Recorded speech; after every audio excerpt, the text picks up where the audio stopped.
Nazywam się Teresa Żabińska i jestem w tej chwili w moim rodzinnym, naprawdę rodzinnym domu, bo ja się tutaj urodziłam, w willi pod zwariowaną gwiazdą w warszawskim zoo. Ogród warszawski na pewno był najnowocześniejszy w Europie przed wybuchem wojny światowej II.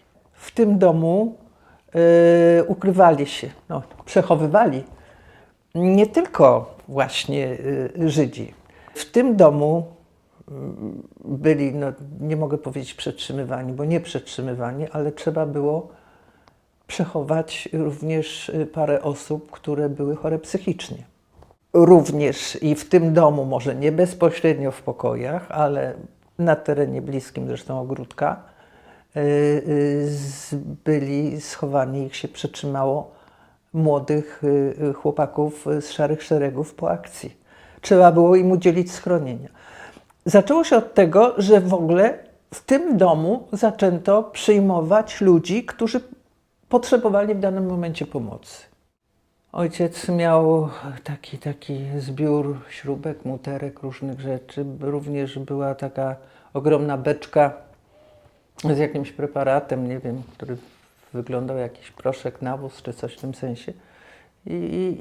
Bo się okazało, że ojciec również współtworzył ładunki wybuchowe, które służyły do podkładania pod szyny, do wykolejania pociągów.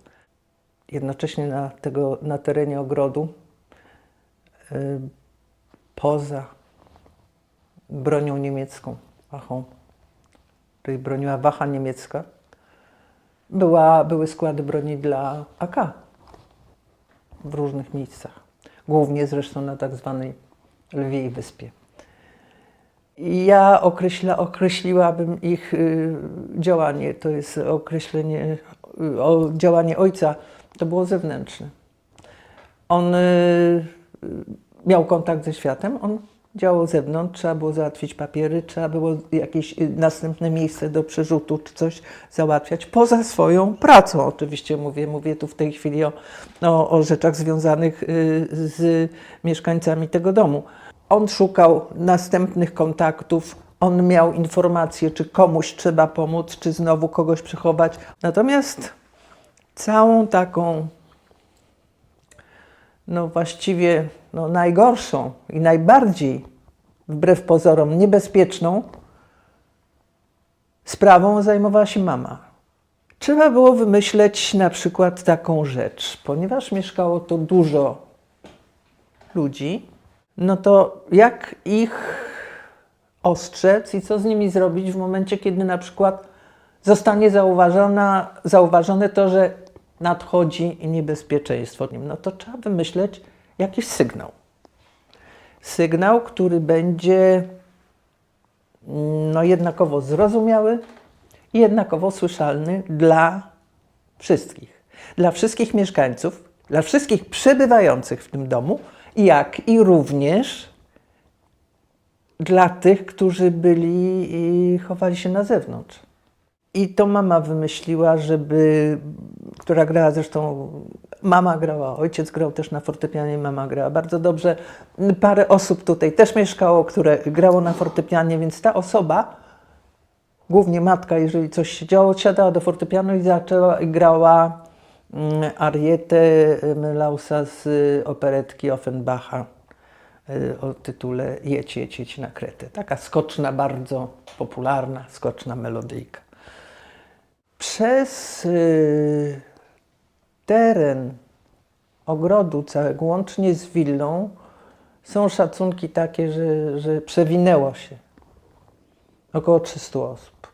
Ja uważam, że to są szacunki zawyżone. Na pewno było powyżej 100. Ojca zdanie, to co powiedziałam, należy być przyzwoitym.